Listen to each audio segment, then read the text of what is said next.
ಕಾರ್ಯಕ್ರಮ ಶುರು ಮಾಡೋಣ. ಫಸ್ಟ್ ಇವಾಗ ಇನ್ವೊಕೇಶನ್ ಶುರು ಮಾಡಲೇಬೇಕಲ್ವಾ?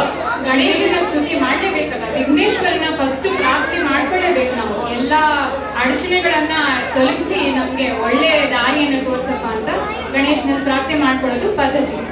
ಇಲ್ಲಿ ಯಾರು ಹಾಡು ಹೇಳ್ತಾರೆ? ಯಾರು ಹೇಳ್ತಾರೆ ಇಲ್ಲಿ? ನಾನೇ ಹೇಳ್ತೇನು. ಓ ಹೌದಲ್ಲ. So presenting you all Shravanti.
ವರದಯ